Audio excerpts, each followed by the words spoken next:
Hello, and welcome to the Logo 3 podcast, your source for news about the NBA and the WNBA. And I'm your host, Steve Klaus, native Hoosier, and I'll give you all the news without any of the media BS. So come along with me, and we'll see what the topics are for today. Well, we have lots to talk about. The Dubs are victorious in Game 7 against Houston. Everyone said the Dubs were tired. They're too old, yada, yada, yada. Steph's past his prime.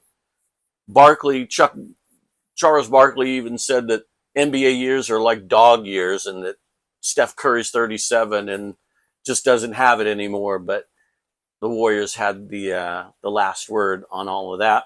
So that was great. Steph was held to 3 points in the first half. He luckily hit a three-pointer towards the very, very end of the second quarter. And, that gave me hope that maybe he would propel himself to a better half based on that. But the real story was Buddy Hield. Buddy Hield goes off for 22 in the first half, on his way to 33 and 9 3-pointers for the game, which ties a Game 7 record. He tied DiVincenzo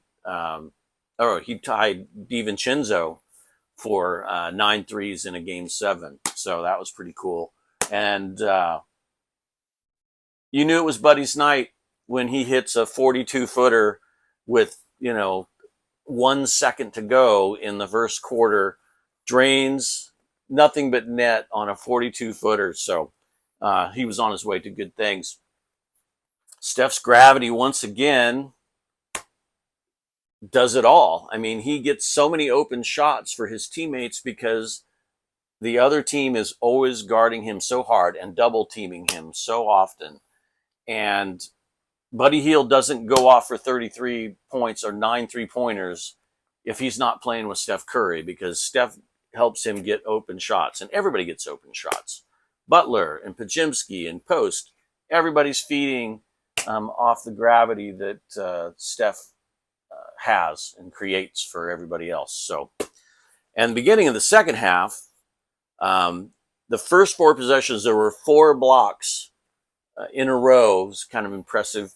And then Podziemski gets a breakaway for a fast break and just dunks the ball. Sengun is in hot pursuit, and luckily Podziemski hangs on to the rim, or he would have been flying to the ground and could have potentially been really, really hurt. So that was an impressive play. And then Podziemski takes a big charge, and then he dribbles down the next play and gets a 10-footer over Sengun. So he kind of had Sengun's number.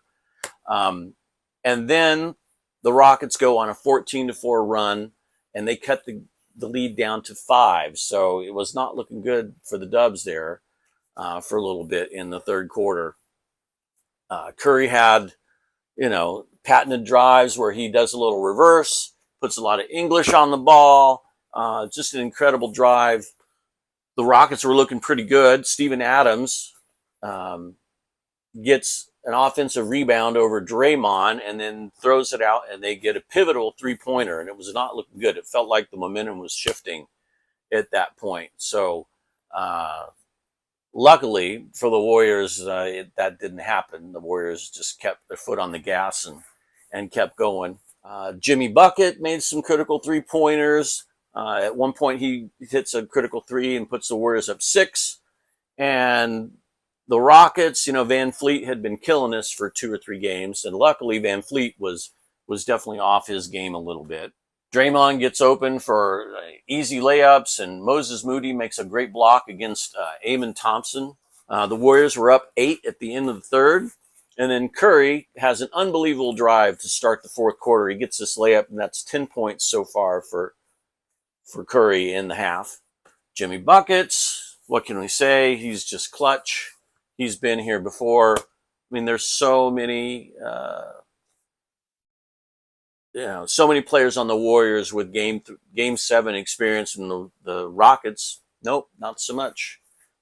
You could really tell there was a big difference between the maturity and the pedigree of the Warriors versus the the really young Rockets team in this critical game 7. So Jimmy playing good D in the second half. There was one point where he gets a steal against Van Fleet and passes the ball up to Buddy Hield.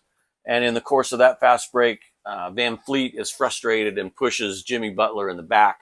Looked like it was going to be a flagrant foul, but ended up being a take foul.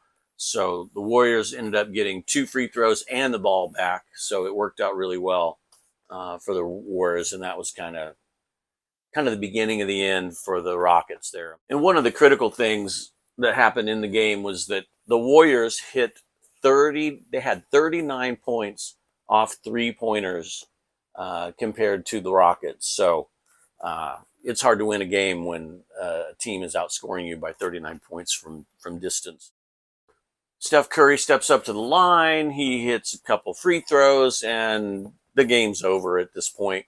And once again, the Warriors look like they have Ime Udoka's number going back to the year that the Warriors won against Boston when Ime was the head coach at Boston. So Ume's having a tough time against Steph Curry and the Warriors in the playoffs as head coach. The Warriors broke 100. Buddy Hield takes a 3-pointer with 20 seconds to go, and that makes his 9th 3-pointer for the game, which ties that record, which we talked about earlier. And so now the Warriors are moving on to Minnesota, and that should be a really interesting series. Ant-Man should be a challenge for the Warriors. So I just want to thank Chuck on TNT for guaranteeing that the Rockets were going to win that game last night. Anytime Chuck says something like that, you always know the other team is going to win. So thanks a lot, Chuck. So talk to you later, and we'll see you around the beginning of the Minnesota series.